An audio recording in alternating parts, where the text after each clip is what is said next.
Hello and welcome back to the Mission YouTube channel, and today, Matt, I want to talk about 5 things that beginners get wrong. Looks great, doesn't it, Andy? Everyone wants to hit a 180. You know what it's like. You get it, the phone comes out, it goes on Facebook, you put it on your socials. The problem with that, though, is you're abandoning the majority of the board, and most people chase that 180 and spend all that time trying to fill it up and abandon everything else, and what you lose there is a bit of board mastery.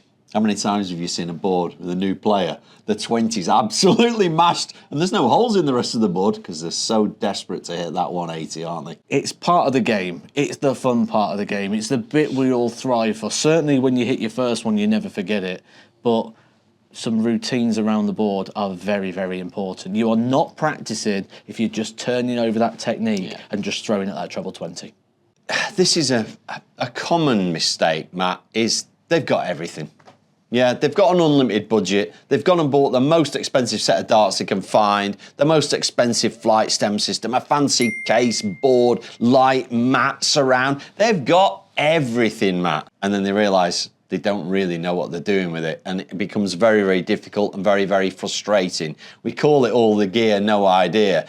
I play a bit of golf. If you said, you know what, Andy, I fancy a game one day. If you turn up with a brand new set of clubs, driver, head covers, new bag, trolley, I'd be like, what are you doing? This is the first time you've ever played. Just borrow a set and see if you like it. So don't fall into the trap of spending loads and loads of money. There's a TikToker in boxing at the moment, Mad Dog, and he's got a shop, and people come in for the clitoris. He's like, I can't sell you them. You've only just started. I can't sell you those gloves. Measurements are very, very important and often get wrong. Now, the reason it's so important, first of all, is your throw at home is what you're going to be spending a lot of time on. If you're going to go out and play in the venue, the last thing you want is your throw to be a treble short, because everything's going to feel off. And people make some common mistakes.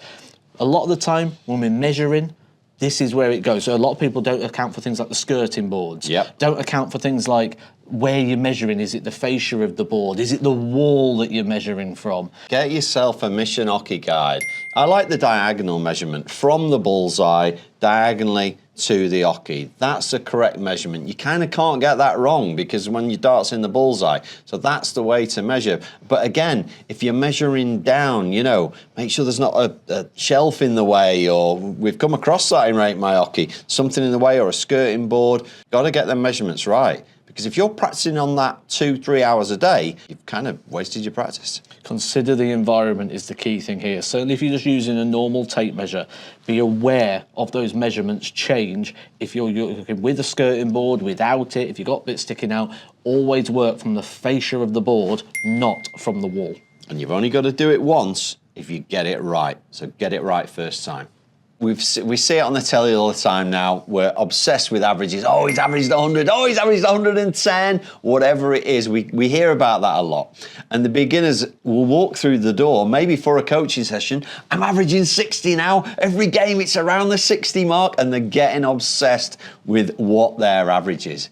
Averages start when you get to your Super League, and they're used so you can get into your county, and they're used so you can get into your nationals. So averages aren't really that important, certainly when you're starting off.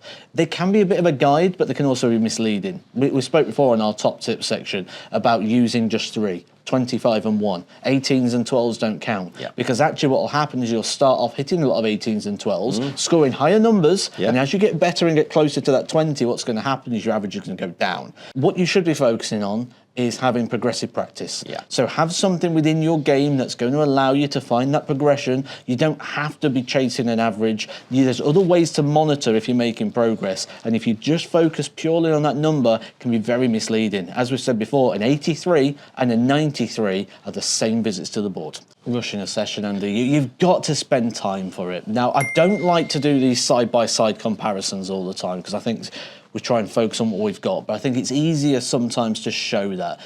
You got 10 minutes in your lunch break, I'm going to have a throw on the board. What is that doing? It's pointless. In what world would you go, oh, I'm going to go to the gym for 5 minutes and I'm going to do a little bit of go on the treadmill?